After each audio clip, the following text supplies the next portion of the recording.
Jamaah sekalian yang saya muliakan, pengajian kita pada siang hari ini tentu meneruskan dari apa yang kita bahas pada pengajian yang lalu. Pengajian yang lalu kita membaca kitab Hikam, masih membahas terkait dengan adabus suhbah, bahwa ketika kita ingin berjalan di jalan Allah, ingin mencapai puncak karunia Allah, bertemu dengan ridha Allah dalam penghambaan yang sempurna, jalan itu kemarin, bukan sekedar kemarin, bertahun-tahun kita ngaji hikam di sini, itu sudah membahas tentang kebersihan hati, ketulusan jiwa, agar mata batin kita itu lebih jernih melihat Allah Subhanahu wa ta'ala. Maka setelah kita belajar tentang itu, pentingnya ikhlas, pentingnya penghambaan, Imam Ibnu Athaillah As-Sakandari mengingatkan kepada kita pada hikam yang kemarin kita bahas, bahwa untuk mencapai Allah itu tidak cukup hanya dengan kebersihan hati, jangan kebeningan jiwa, tetapi juga dibutuhkan lingkungan yang mendorong dan menjaga kebersihan kita kepada Allah. Maka kalau sudah jadi orang baik, itu tidak cukup untuk selalu menjadi baik kalau tidak hidup di lingkungan yang baik. Maka kemarin, ya sayangnya kemarin itu saya banyak ngambil contoh dari pertandingan sepak bola. Jadi kemarin itu ada yang WhatsApp saya, Gus, itu ngaji hikam apa sedang mempromosikan MU gitu ya, dan Real Madrid, karena hampir isi pengajian bulan yang lalu itu saya menggambarkan apa yang dikatakan Imam Ibnu Athaillah, la tashab, jangan kamu bersahabat man dengan orang, layun hiduka, yang tidak membangkitkan apa haluhu, keadaan orang tadi, wala yaduluka, dan tidak menunjukkan Allah, kepada Allah, apa maqaluhu, perkataannya. Kemarin sudah saya sampaikan bahwa dalam hidup ini yang harus dijadikan kawan itu semua yang mampu membangkitkan kita kepada keesaan Allah, yang mampu menunjukkan kita kepada Allah. Maka kemarin itu kecelakaan pengajian MU sama Real Madrid itu karena saya ingin menggambarkan bahwa sekalipun itu pertandingan sepak bola, sekalipun itu adalah tontonan olahraga, tapi kalau hati kita itu biasa bersih kepada Allah, maka tontonan itu bisa menjadi tuntunan. Saya minggu lalu juga cerita, kalau saya habis dari Banyuwangi, itu di atas jalan raya Pos, saya merasakan bahwa Gubernur Jenderal VOC Herman Willem Dandes itu punya kekejaman yang luar biasa kepada rakyat Indonesia. Tetapi luka penjajahan itu tidak boleh menutup mata saya bahwa pembangunan jalan raya dari Anyer sampai Panarukan itu 1000 kilometer yang membelah bagian utara Jawa, itu adalah ide yang luar biasa yang memudahkan pergerakan hari ini. Itu karena mendapatkan ide dari Belanda yang dulu membangun apa ini? Jalan. Maka ketika saya menikmati jalan raya Dendels itu, seakan-akan jalan itu mengingatkan saya kepada Allah. bahwa kenikmatan itu, bahwa kebaikan itu kadang-kadang bisa lahir dari orang yang sejatinya jahat dan tidak menginginkan kebaikan kepada kita, tetapi pekerjaannya yang dulu jahat, yang dulu mendatangkan luka, hari ini ternyata bermanfaat. Maka yang seperti ini itu ditekankan betul sama Imam Ibnu Athaillah.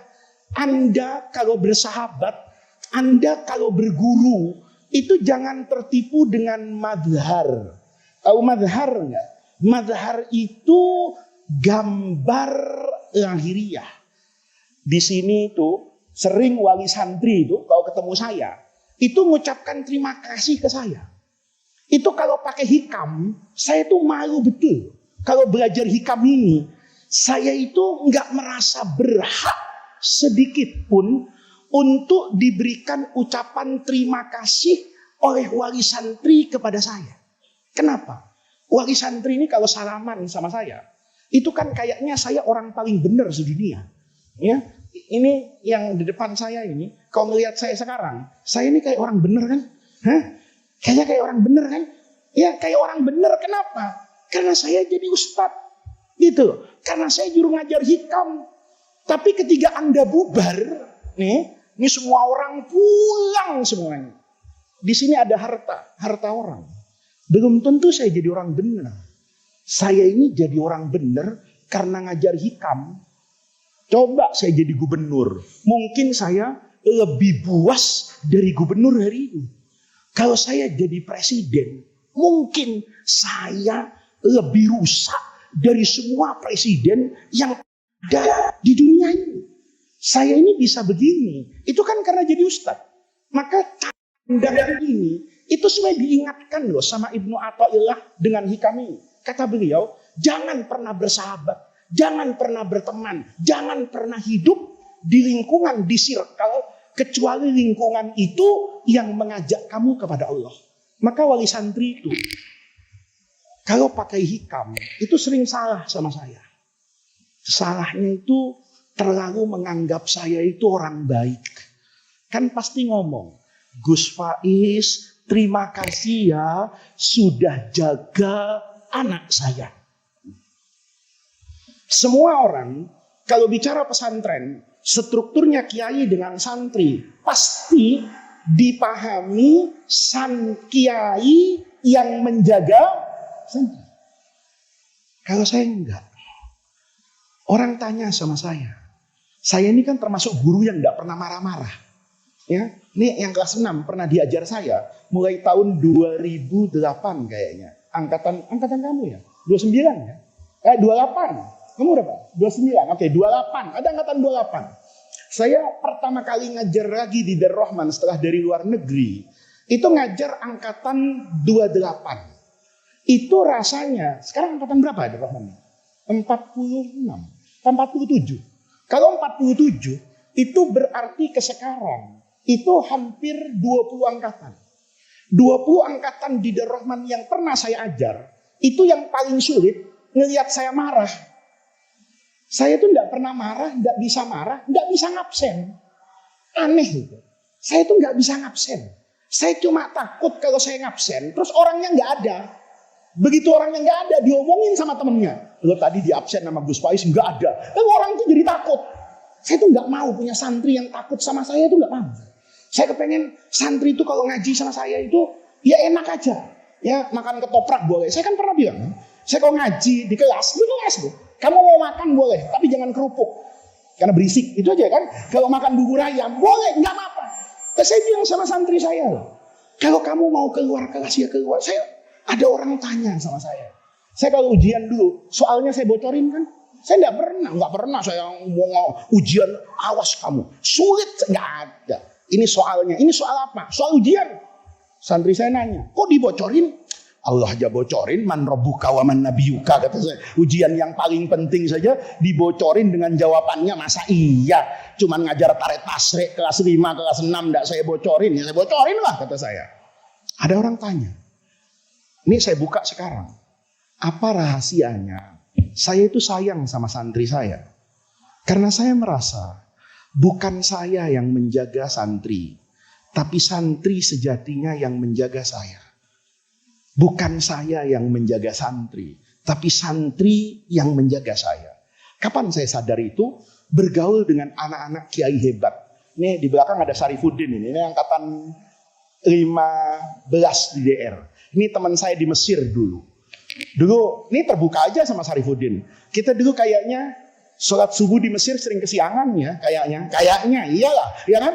Dalam sebulan kayaknya kodok subuh itu biasa.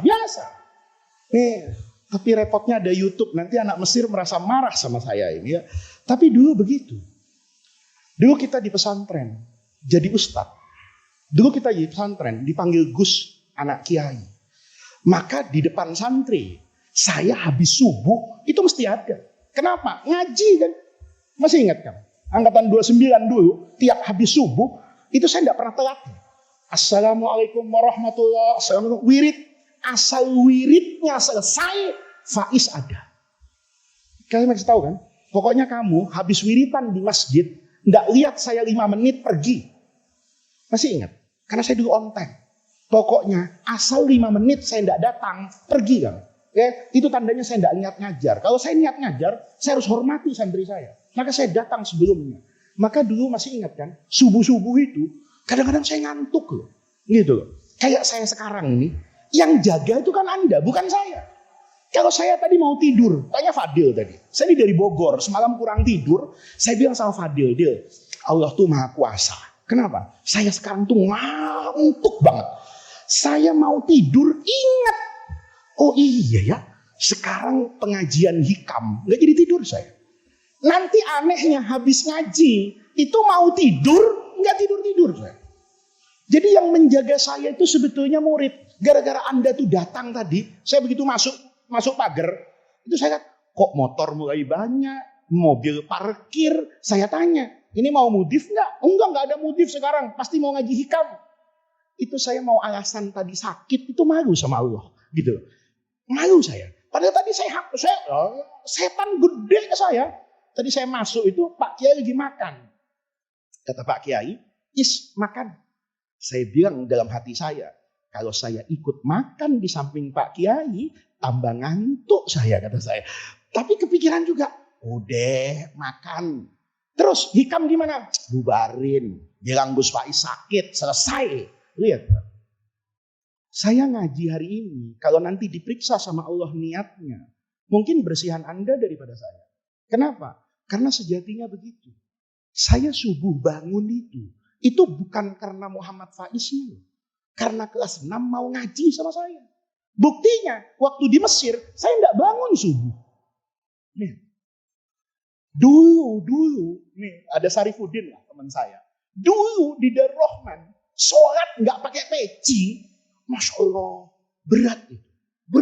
Ini identitas NU. Ya. Kalau sudah sholat Jumat pakai celana, sama nggak pakai peci, itu dulu tertanam betul loh di Darul Rahman. Bukan ahlus sunnah wal jamaah. Padahal semenjak kapan takrif ahlus sunnah itu sarung dan celana? Nggak ada urusan. Tapi dulu di Darul Rahman, apalagi saya kalau pulang ke Madura ke rumah Pak Kiai, itu terdidik betul. Pak Kiai bilang dari kecil tuh, kalau di sini Jumatannya pakai sarung ya nak, sarungan saya. Kenapa? Di Madura sarungan pakai celana, setengah kafir. Gitu loh, ya. Disuruh baca syahadat ulang. Itu didikan seperti itu. Di Mesir, mohon maaf, hafal Quran, baca tafsir, kadang-kadang ngelihat orang tuh salah.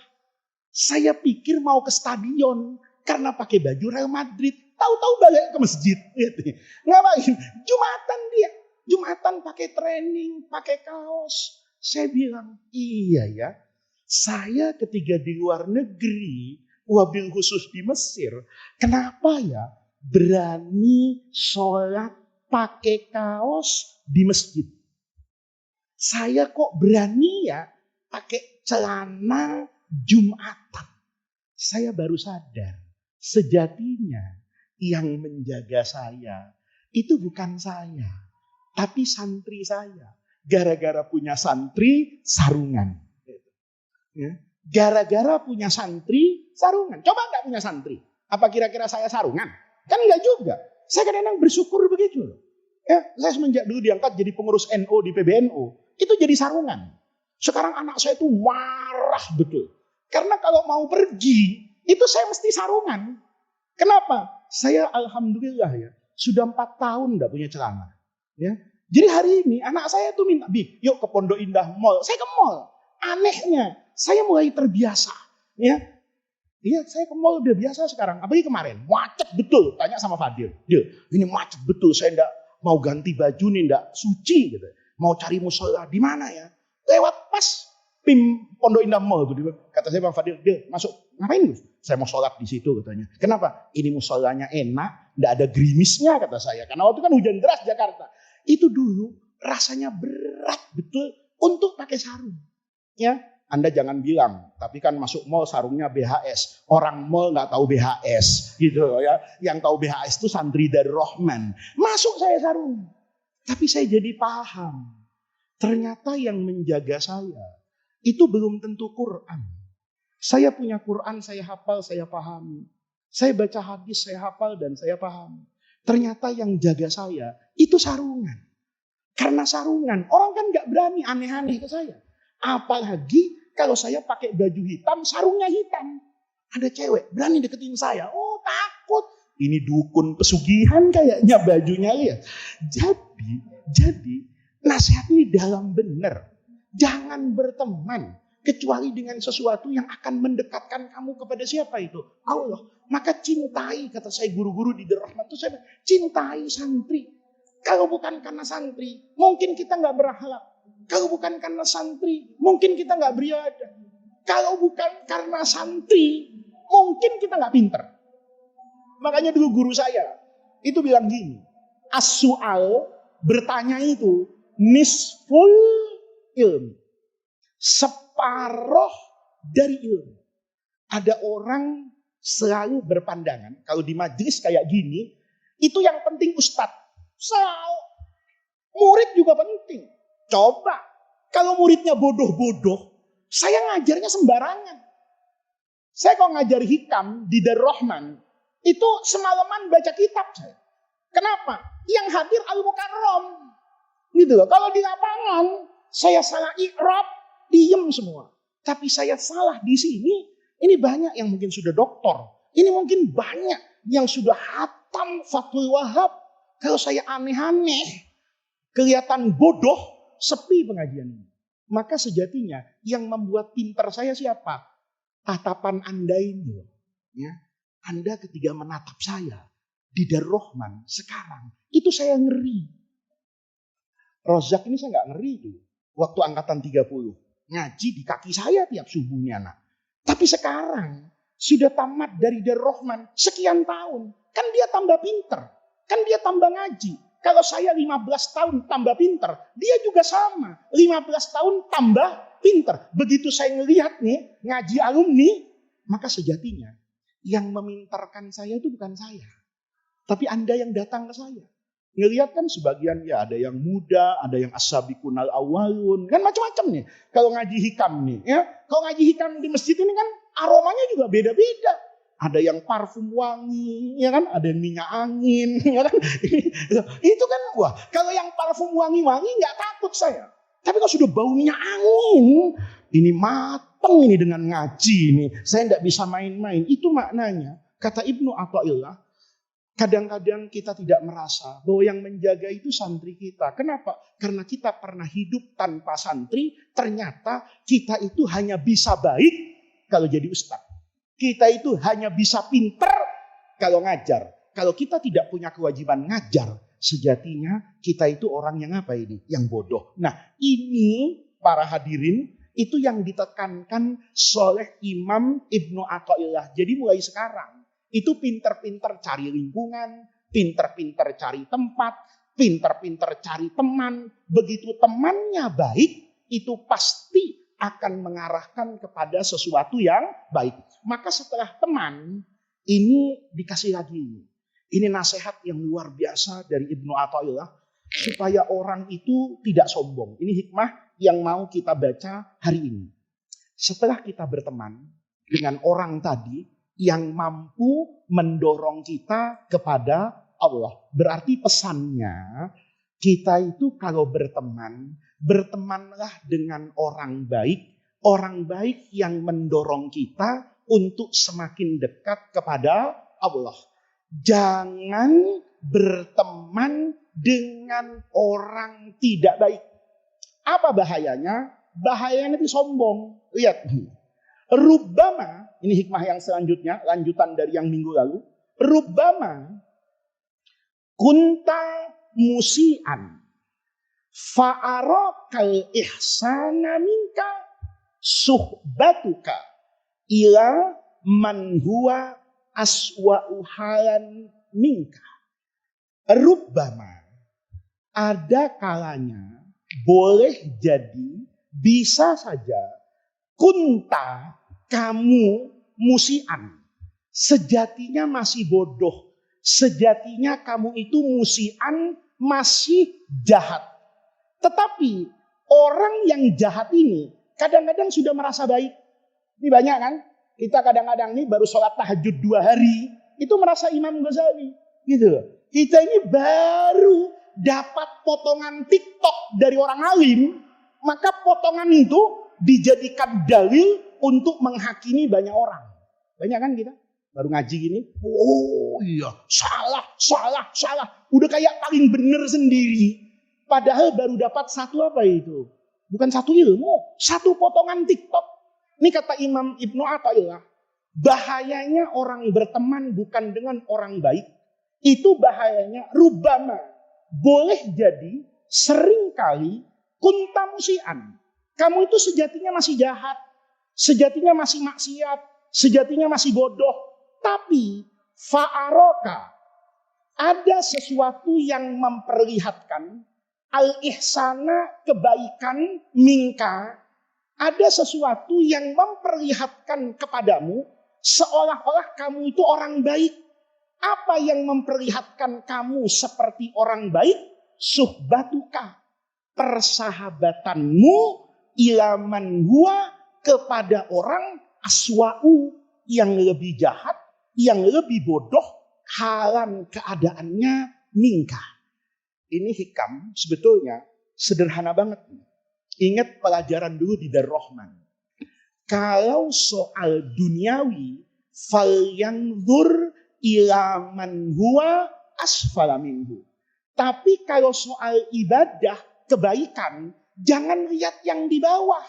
Karena kalau lihat yang di bawah, kamu pasti merasa bagus. Nih, contoh deh, jangan ada yang tersinggung. Ya, ada orang punya Avanza, merasa gagah. Kalau yang dilihat, Datsun Sigra. Ini jangan ada yang tersinggung ya, ini biar gampang. Ya, kita naik Avanza itu merasa, hebat betul ini. Ya, bergerak sedikit, Toyota Sensing-nya balikin Avanza baru, ya kan? AC-nya dingin, mesinnya bagus, petantang-petenteng. Kenapa? Mobil gua bagus. Kenapa? Dia baru nyalip Daihatsu Sigra.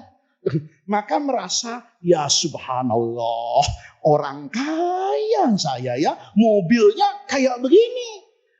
Lewat di sampingnya Mercedes. Oh, ternyata saya masih makom la haula wala quwata illa billah. Lihat. Paham enggak?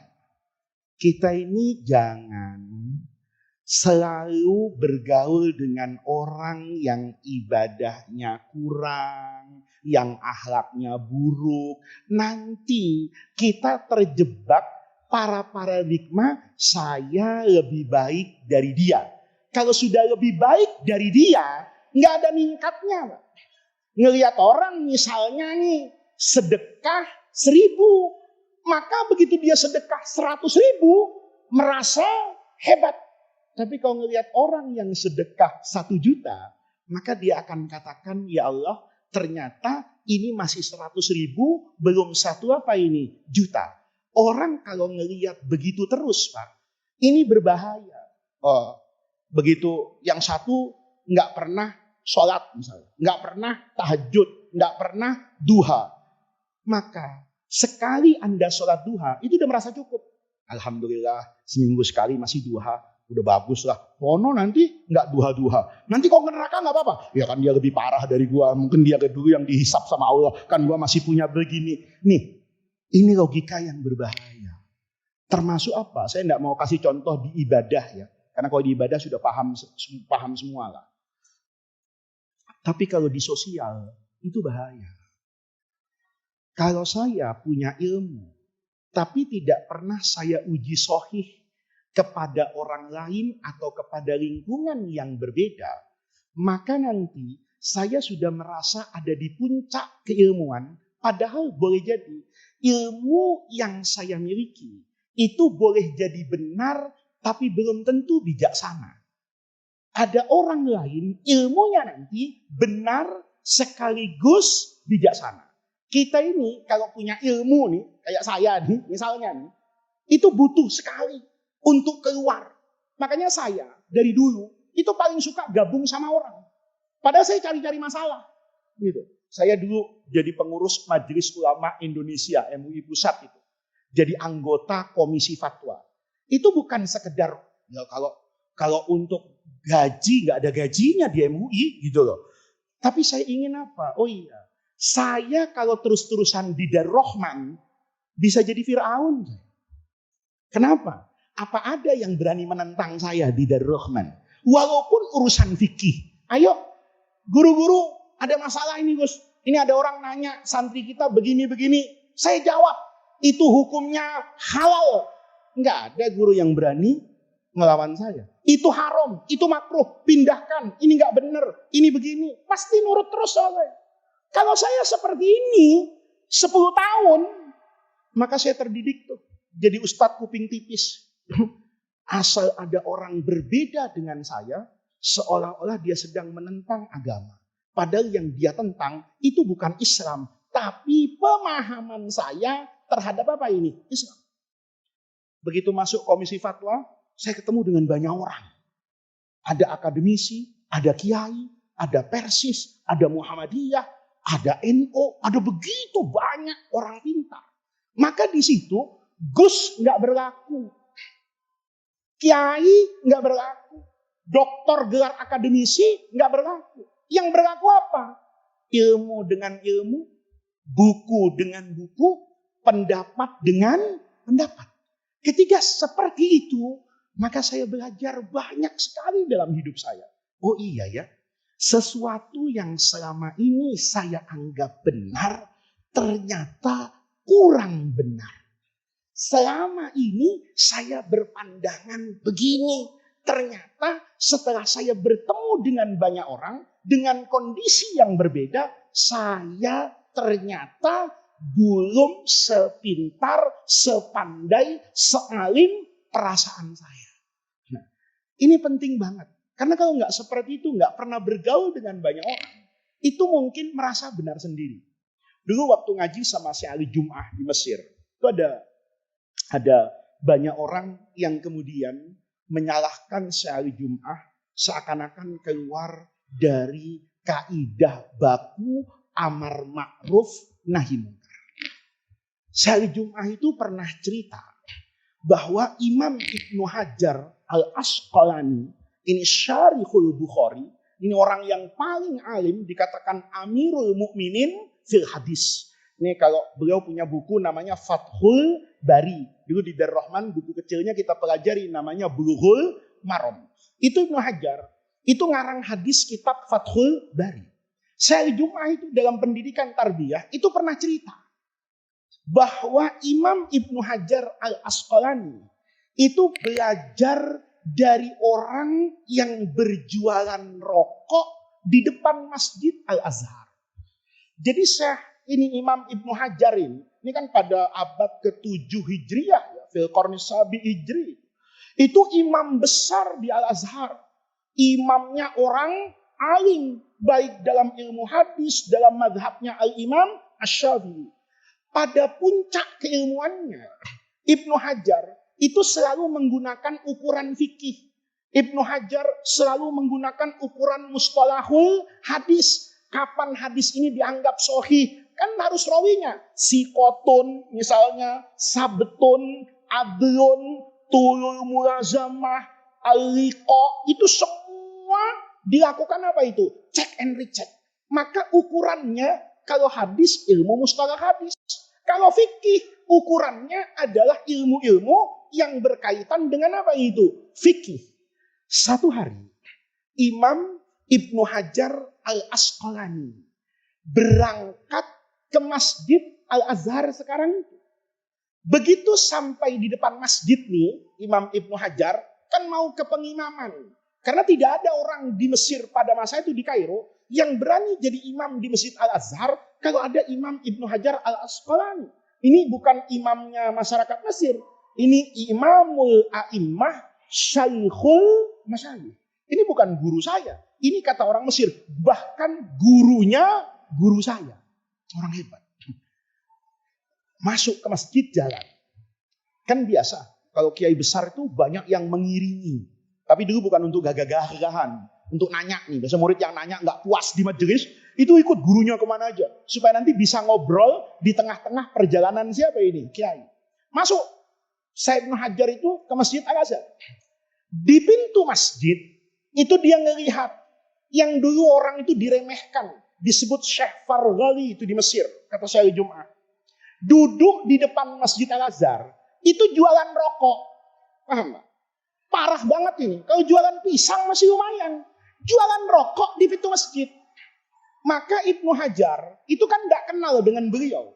Nanya sama muridnya. Ibarat saya itu nanya sama Fadil. Dil, man hadha? Siapa orang ini? Kok jualan rokok di depan Masjid Al-Azhar? Bayangin. Kalau di Darul Rahman ada orang buka gudang garam di depan sama jarum, kan saya usir itu. Ya, kalau mau dagang rokok ya daganglah, tapi paling enggak di luar pagar. Ini depan masjid. Maka Ibnu Hajar tuh nanya, man yakun hadha? Siapa ini? Kata Fadil, Fadilnya saya, muridnya, loh, apa guru enggak tahu? Hadza waliyun min awliyaillah. Ini walinya Allah. Ibnu Hajar itu enggak merespon, cuman hatinya merespon. Ngomong gini, kata saya Jum'ah. Laukana waliyan, kalau betul dia wali, ma'aqamahullahu fi hadzal maqam. Enggak mungkin. Masa wali jualan rokok? Pantasnya wali mimpin tarekat. Wali mimpin manakiban. Kok wali mereknya super, jarum super? Enggak mungkin gitu. Itu Ibnu Hajar cuma ngomong di dalam hati itu. Enggak membuli itu. Ya, kalau kita kan sudah bukan cuma dibully. Difoto, masukin TikTok, viralkan. Wali sesat, kan begitu gitu. Maka saya cuma nanya, man yakunu hadha? Kata muridnya, hadha waliyun min awliyaillah. Ibnu Hajar enggak kepengen ngomentari dan mencaci orang. Cuman hatinya enggak terima. Membuli tapi dalam hati. Laukana waliyan ma'aqamallahu fi hadha al-maqam. Kalau dia wali, enggak mungkin. Masa wali jualan rokok di pintu masjid? Masuk sholat. Sholat di depan. Jadi imam. Apa yang terjadi? Kata Syekh Jum'ah. Firraq'atil ula nasyal fatihata.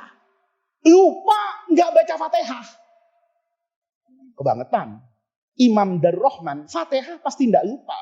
Soal watin lari ke wal asri, itu biasa. Mungkin maliki yaumiddin jadi maliki nas, bisa jadi. Itu ada imam terjerat pinjol kan bisa jadi ya kan, maliki yaumiddin lupa dia maliki nas. Kok lari dari Fatihah ke An-Nas, dari watin ke wal asri? Mungkin, tapi tidak baca Fatihah sama sekali.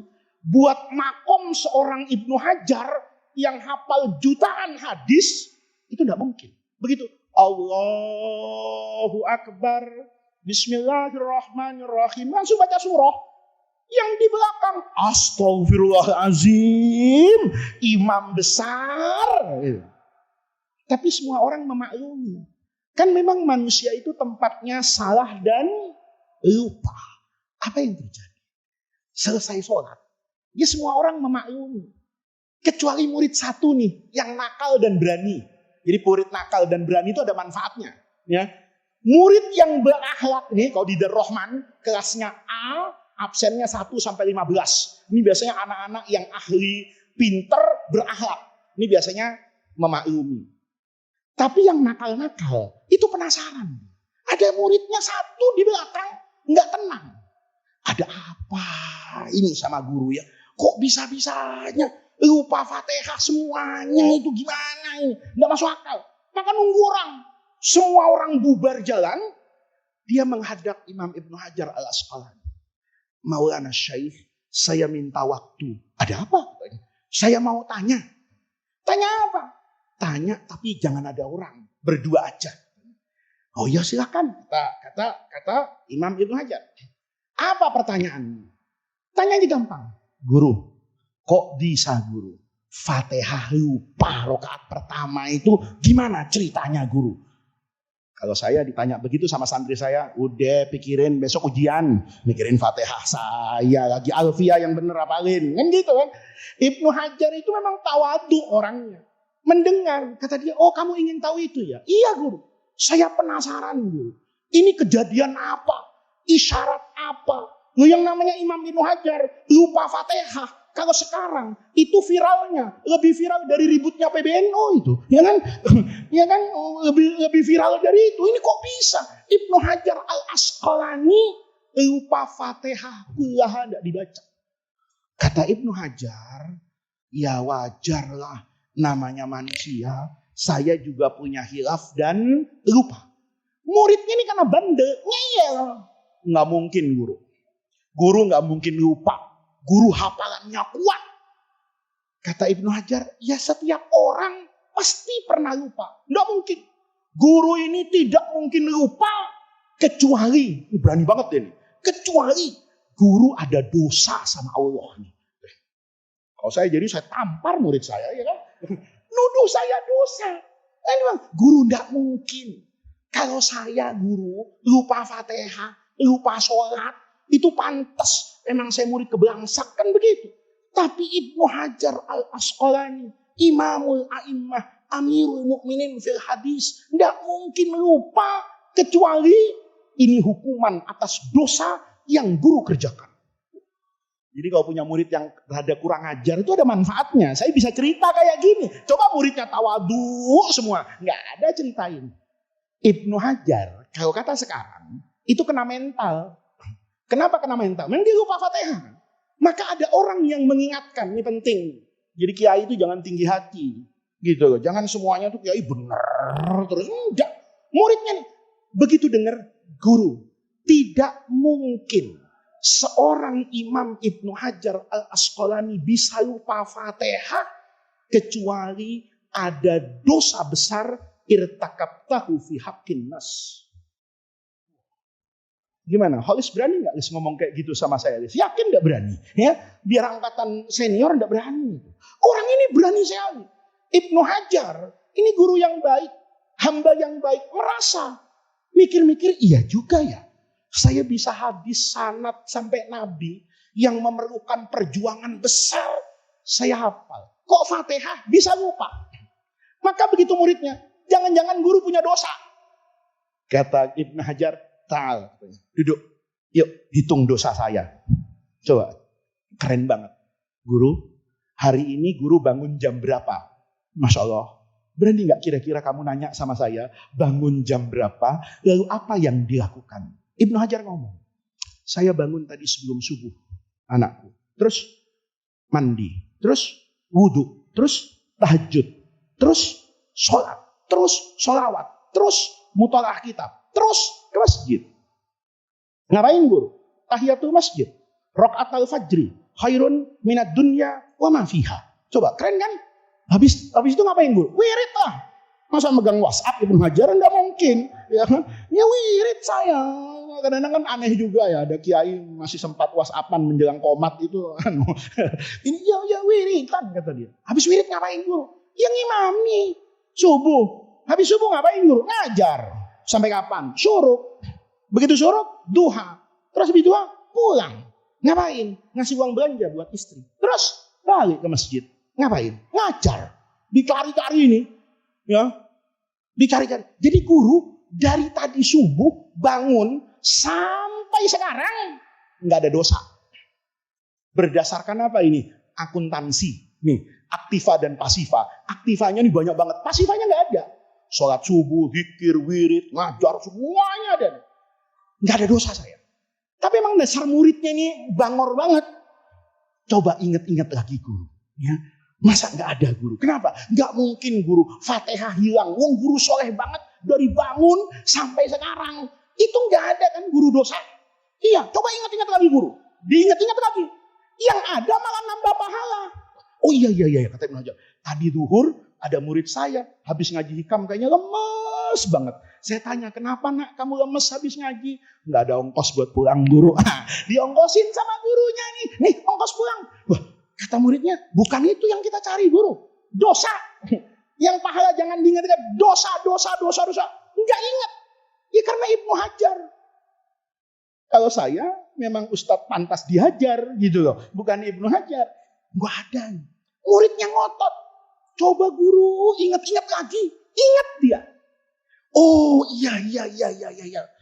Ada saya dosa itu. Apa? No, orang depan masjid itu. Emang kenapa guru? Ya saya nggak suka aja. Masa iya dagang rokok di depan masjid? Kata orang tadi, emang guru udah nanya sama dia, kenapa jualan di masjid? Belum. Lalu guru nuduh kenapa? Ya karena saya ngelihat.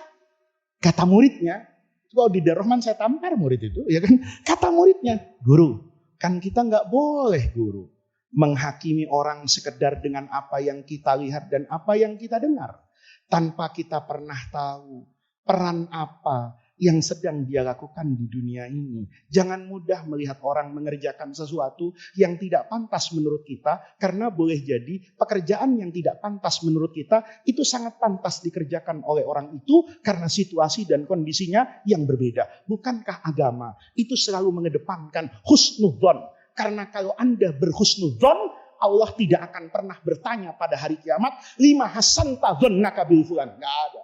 Nggak ada hisab husnudzon itu nggak ada. Yang ada hisab surga. Lima asak tadzonnaka bi ibadi. Kenapa kamu buruk sangka? Kalau nggak punya dalil, bahaya. Diseret ke api apa ini? Neraka. Kalau kita berhusnudzon ditipu, malah jadi pahala kita. Karena saya tidak pernah tahu, ya Allah, ada orang pakai peci nipu, ya Allah. Iya kan? Paham? Kata anak tadi, kalau gitu guru. Kalau guru tadi bersuudzon sama orang tadi. Ayo guru, kita ke depan. Tanya guru, duduk jelasnya gimana. Ibnu Hajar mau. Tuh lihat. Jadi kalau guru itu tidak mau dikasih tahu muridnya. Itu memang guru sombong banget. Ibnu Hajar mau dituntun sama muridnya. Tahu mana ya Syekh katanya. Ayo kita ke depan. Tanya sama orang tadi. Nanya. Imam Ibnu Hajar. Sehari Jum'ah itu. Sehari Jumat itu ceritanya itu menarik banget. Begitu sampai di depan orang tadi, sehari Jumat itu langsung si Imam Hajar itu langsung ngomong gini, Al-Fatihah. Kan dia merasa kehilangan apa ini? Fatihah. Maka di depan orang tadi, Maulana Syekh Farghali ini, itu langsung ngomong Al-Fatihah. Maka orang tadi itu jawab, kamu nuduh saya mencuri Fatihahmu. Kan beliau lupa Fatihah kan. Berarti Fatihahnya apa? Hilang kan. Kalau hilang berarti dia apa kan? Dicuri kan. Maka Syekh Ibnu Hajar kata Syekh Jum'ah, Al-Fatihah. Kata dia, kamu nuduh saya mencuri. Kata Ibnu Hajar, tapi Fatihah saya hilangnya karena kamu. Kayaknya hilangnya karena kamu. Maka Syekh Jum'ah cerita itu. Syekhnya itu ingin tidak ada dusta di antara mereka. Saya tidak mencuri Fatihahmu. Kalau nggak percaya, fatishni. Periksa. Dibuka jubahnya. Masya Allah. Lengkap. Marlboro ada. Di Samsu filter ada. Kretek ada. Sampai rokok ilegal yang nggak ada cukainya ada. Dibuka jubahnya. Kaget Ibnu Hajar. Masya Allah. Ini orang memang niat jualan rokok. Nih. Kalau ada orang mungkin butuh duit ya, dia nggak jualan rokok, butuh duit, kepepet di masjid buat ongkos pulang, mungkin kan rokoknya satu. Ini Pak, beli deh rokok saya, lumayan 20.000 buat saya naik Gojek, kan begitu. Ini begitu fatish nih, Masya Allah, kalah itu raknya rokok Alfamart itu kalah, semuanya ada, semua rokok ada. Kaget Ibnu Hajar, Masya Allah, kamu jualan rokok di masjid, zahirnya. Kata orang tadi, uqutmai. Jangan marah-marah dulu Kiai. Ya, masa emosian sih? Dikit-dikit serang, dikit-dikit demo. Nggak gitulah kalau jadi Kiai. Sabar, adem, mikir dulu. Jangan ngomel-ngomel dulu. Ibnu Hajar karena kecurian Fatihah ikut duduk sini. Ngapain? Jualan rokok sama saya. Ya. Duduk, ini saya juga cerita. Jualan rokok. Maka ada orang datang sama beliau. Beli rokok, beli, bayar, pergi. Beli, bayar, pergi. Lama-lama kata Ibnu Hajar, apa-apaan ini? Saya jadi ridho dengan jualan rokok di mana itu? Di masjid. Maka dia nggak protes-protes lagi kan. Saya mau pergi, apa-apaan? Jualan rokok di sini, kenapa? Kata orang tadi, sudah. Kalau kamu sudah tidak sabaran di sini, nanti ada orang beli rokok sama saya. Terus kalau dia sudah bayar, pergi, kamu ikuti dari belakang. Oke. Pergi, datang beli rokok, bayar transaksi, diambil di samsunya, pergi dari masjid. Ibnu Hajar ikut dari belakang. Sampai di Jalan Timbul, nih misalnya di sini nih, rokoknya dinyalain. Begitu dinyalain diisap. Masya Allah, orang itu muntah-muntah. Untung aja paru-parunya enggak keluar. Muntahnya itu parah, kata saya cuma cerita. Muntah-muntah. Orang ini takut. Masya Allah, ini kalau mati, saya terlibat loh. Karena ikut duduk di samping tukang rokok. Kan begitu kan. Lari Ibnu Hajar. Kata Ibnu Hajar sama orang tadi, rokok apa yang kamu jual? Kata orang tadi, memang kenapa? Mengerikan sekali, dahsyat. Orang itu perutnya dicuci-cuci. Kamu jualan rokok apa? Sudah, jangan marah-marah. Duduk di sini dulu. Duduk lagi. Ya. Beli lagi. Mungkin yang tadi dikasih di Samsu, sekarang dikasih gudang garam. Gitu. Begitu bawa gudang garam, diikuti lagi. Kalau kamu mau, ikuti dia. Diisap, muntah-muntah lagi. Begitu 3 kali, mulai timbul keberanian. Jadi muntah tapi nggak mati gitu loh. Oh ternyata muntah doang. Gue pikir mati. Kan memang mati. Didekati nih yang muntah tadi nih. Sama siapa? Sama Ibnu Hajar. Kamu tadi ngerokok? Iya. Terus muntah tadi. Itu untuk membersihkan kotoran dalam diri saya. Apa? Loh, orang tadi itu malah balik nanya sama Imam Ibnu Hajar. Guru nggak tahu. Apa kata Ibnu Hajar? Semua orang di Kairo ini tahu, kalau mau berhenti merokok, tobat dari rokok, belilah rokok yang dijual oleh bapak-bapak tua di pintu Masjid Al-Azhar. Sekali diisap, itu akan menjadi rokok terakhir yang dia isap, semenjak itu dia nggak ngerokok lagi. Masya Allah. Ibnu Hajar langsung kaget luar biasa, balik cium tangan beneran. Wah, maaf guru. Apa kata beliau? Iya guru. Ini sama-sama guru nih. Iya Kiai. Saya kan bukan orang alim. Saya itu tidak suka sama orang rokok. Sebentar. Ini jangan diartiin saya mengharamkan rokok loh ya. Enggak lah. Ya, Pak Kiai ngerokok, Gus Ridho ngerokok gitu loh. Saya nggak ngerokok itu pilihan hidup. Bukan mengharamkan rokok. Saya nggak ngerokok. Ya, walaupun di Mesir juga saya dulu nggak ngerokok. Walaupun di luar negeri saya nggak ngerokok. Jangan sampai ya, nanti dipotong Gus Faiz mengharamkan rokok. Enggak lah ya. Banyak orang enggak merokok tapi tidak mengharamkan rokok. Kiai Maimun itu enggak merokok dengan anak-anaknya, tapi juga tidak mengharamkan rokok. Said Muhammad bin Alawi Al-Maliki di Mekah itu juga enggak suka dengan yang namanya rokok. Tapi tetap Ahlus Sunnah wal Jamaah. Jadi yang mengharamkan rokok itu bukan cuma Wahabi aja gitu loh ya. Yang enggak kunutan itu juga bukan hanya Muhammadiyah aja. NO praktis juga nggak kunut sekarang ya kan, ngejar kereta api biar cepat, gue nggak usah yang kunutan kan begitu. Nah ini kata orang Mesir, apa Tuhan nggak tahu? Semua orang di Kairo ini tahu. Kalau ada perokok berat mau taubat dari merokok, maka belilah rokok yang dijual di depan pintu Masjid Al-Azhar. Sekali hisap itu akan jadi rokok terakhir dan dia tidak akan pernah kembali kepada rokok. Maka orang tadi bilang gini, Imam Ibnu Hajar, Kiai, saya ini tidak pernah mondok di Darul Rahman. Jadi saya tidak bisa untuk melarang orang merokok dengan kaidah fikih La dororo wala diror. Ya, ini yang senyum ini pasti punya kenangan dengan saya waktu saya ngajar la dororo wala diror. Itu tidak bisa. Saya juga nggak bisa melarang dengan tafsir wala tulqu bi aidikum ila tahlukati. Saya juga nggak bisa pakai ayat wala taqtulu anfusakum, nggak bisa. Tapi saya ingin orang-orang itu paru-parunya sehat, berhenti ngerokok. Karena saya tidak bisa berfatwa, saya tidak bisa berdalil, maka setiap hari saya beli rokok. Nanti jam 1 malam saya tahajud, rokoknya saya amparin. Bukan pesugihan. Ya. Nanti kamu nyari orang itu gimana centong saya didoain supaya laris. Nah, itu lain. Jadi saya setiap malam jam 1 itu tahajud kepada siapa itu? Allah. Ngapain? Saya hamparkan rokok di depan saya. Saya sholat, saya berdoa dan bermunajat kepada Allah. Ya Allah, jadikan rokok-rokok ini rokok terakhir yang dihisap oleh rokok. Mudah-mudahan setelah itu mereka tidak lagi merokok. Lihat.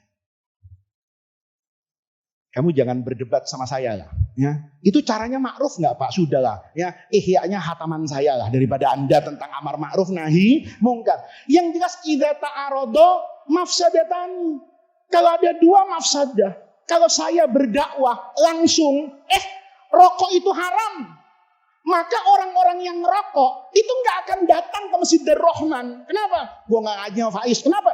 Tiap pengajian rokok haram, api neraka panas. Ya, ngaji sama dia panas bawaannya. Lihat. Bener kan? Bener kan? Iya. Saya kemarin ngajarin sama anak-anak tuh, sama anak Ar-Rahman. Ya. Kamu kalau diundang orang sekarang, lihat yang datang siapa. Kalau anak-anak sekolah umum, kamu ceramahin sekarang, nggak akan dengerin. Kenapa? Anak-anakku Imam Ghazali. Nengok dia. Ghazali siapa ya? Tetangga lu bukan katanya. Gue nggak denger Kiai Ghazali, gue nggak cari di TikTok, nggak ada namanya Ghazali. Bener kan? Beda dengan saya. Saya dulu sebelum masuk Dar-Rahman, itu ngintilin Pak Kiai.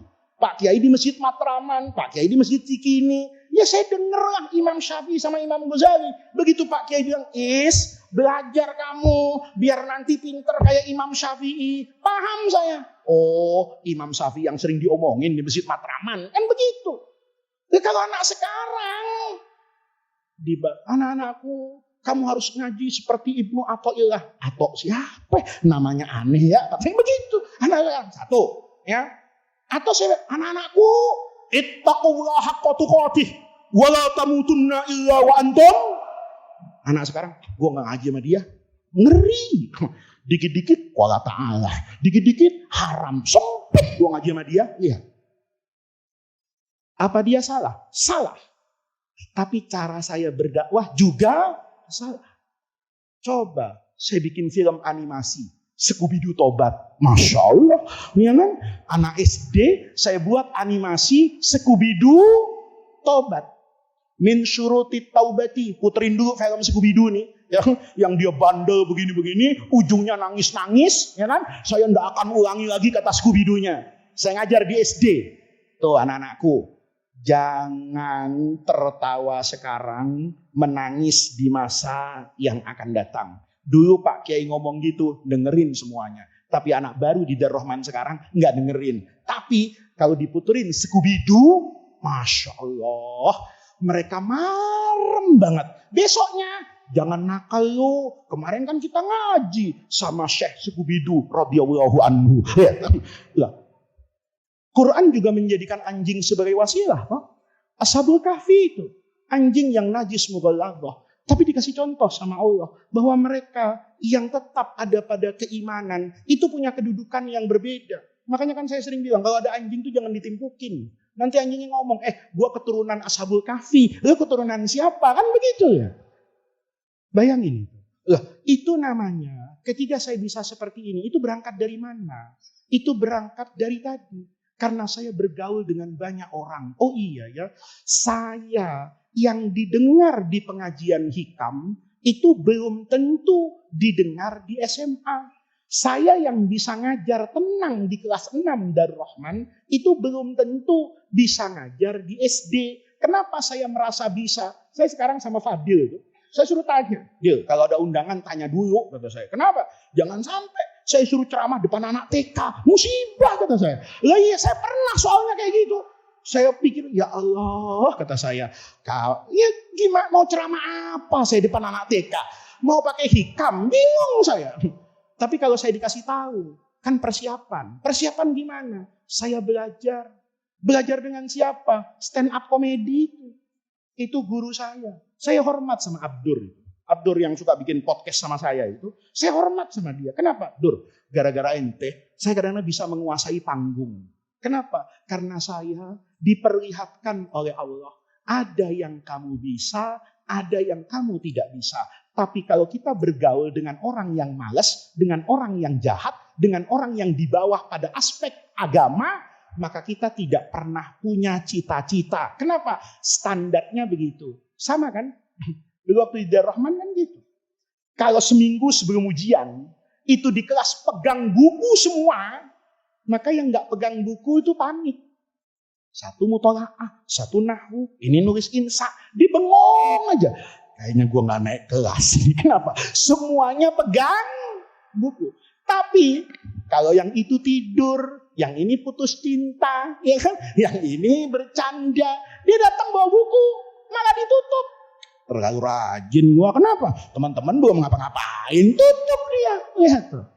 Itu sesederhana itu nasihat Ibnu Athaillah. Cuman saya tidak contohkan pada aspek ibadah, lebih saya contohkan pada aspek sosial. Dan ini yang dibutuhkan oleh kita hari ini. Ya, jadi kiai, jadi ustadz, itu bergaul dengan orang di luaran circle keustadan untuk nanti kalau memutuskan hukum, hukum itu terasa lebih bijaksana karena kita sudah menguasai begitu banyak persoalan. Saya kemarin ngaji di satu masjid. Ada orang kaget. Karena saya bilang begini.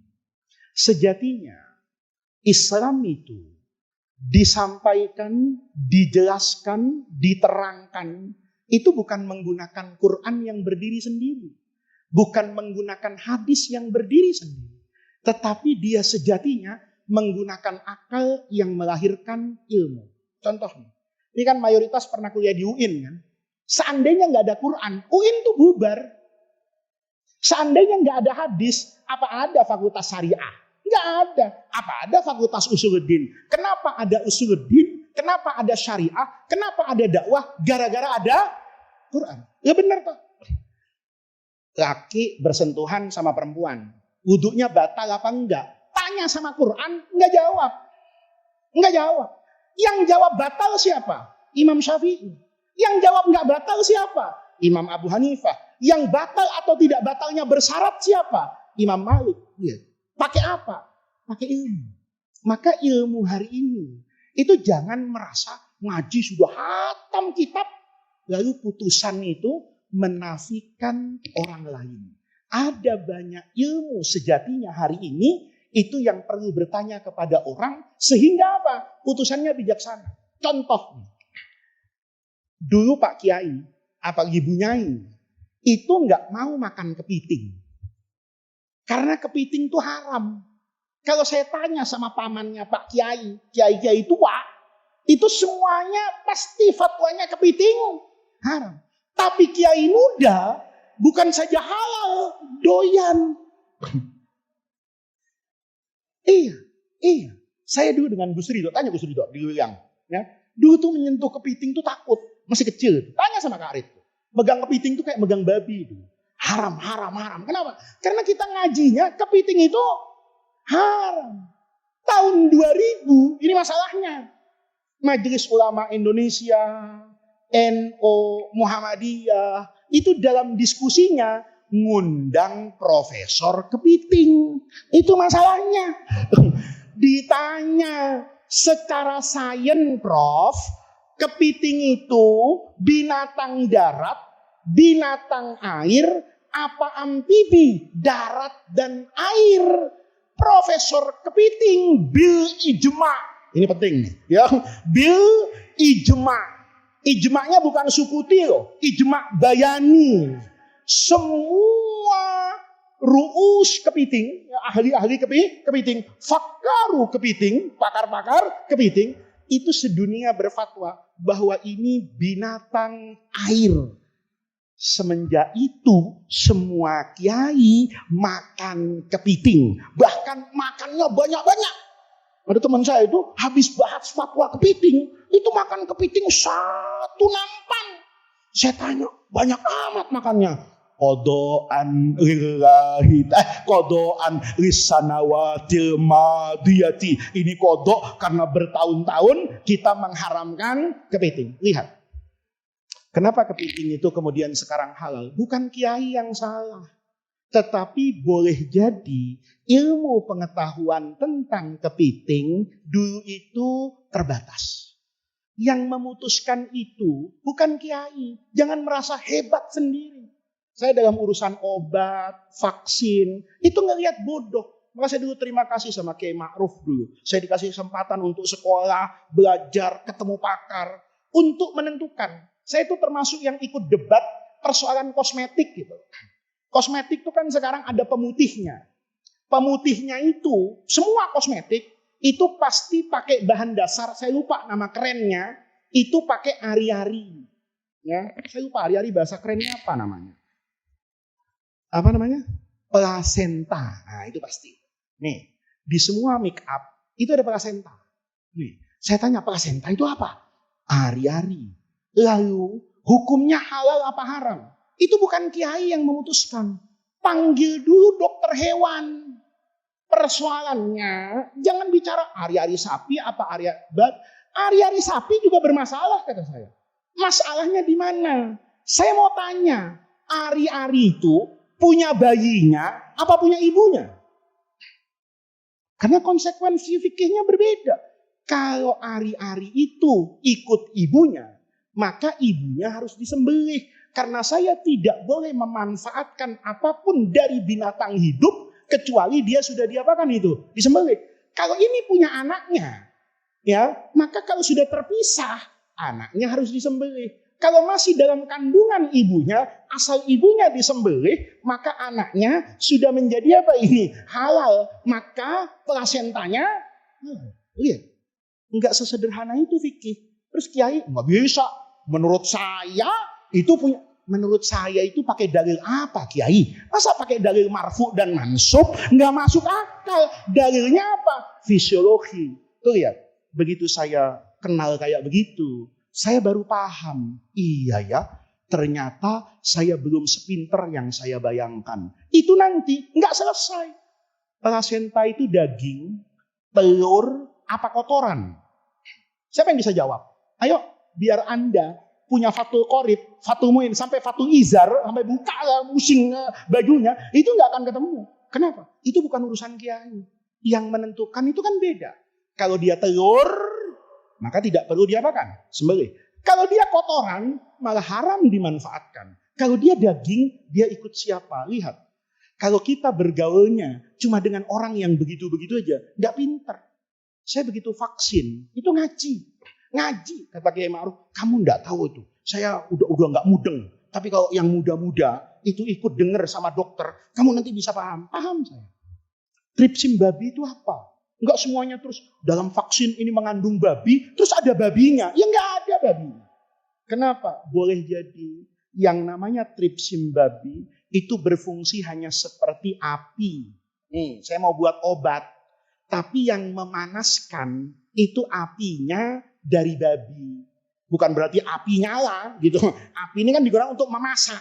Untuk memasak obat yang di atas. Ini hanya bisa kalau bercampur dengan sel babi tertentu. Sel babi itu fungsinya seperti api. Persoalannya yang ditempelin di atas itu benda cair apa benda padat. Kalau benda padat tinggal disucikan. Kalau benda cair maka dia akan menyatu. Gimana tathirnya? Itu nggak mudah. Saya cerita kayak gini bukan pamer ilmu. Cuman pamer kesadaran. Bahwa ada banyak hal yang boleh jadi sealim apapun kita butuh orang. Kalau nanti kita bergaul dengan orang yang punya kealiman berbeda dengan kita, maka kita mulai hari itu punya semangat untuk menambah ilmu. Yang kemarin saya bangga dengan jamaah hitam, ceramah maulid, tablik akbar. Kemudian itu semua menimbulkan rasa sombong di hati saya. Betapa hebatnya saya. Ternyata ketika berhadapan dengan dunia sains, saya belum punya modal yang cukup untuk menjawab itu. Maka saya kemudian kembali ke buku, kembali ke para ahli, belajar melengkapi apa yang tidak saya miliki. Ini pengajian yang bisa saya sampaikan pada kesempatan hari ini. Pesan dan semangatnya selalu mengajarkan kita tentang kebersihan hati. Jangan pernah merasa sudah sampai, tapi dalam perjalanan itu usahakan terus membersihkan rohani kita sambil menjaga pertemanan yang bisa menjaga aspek rohani kita semua.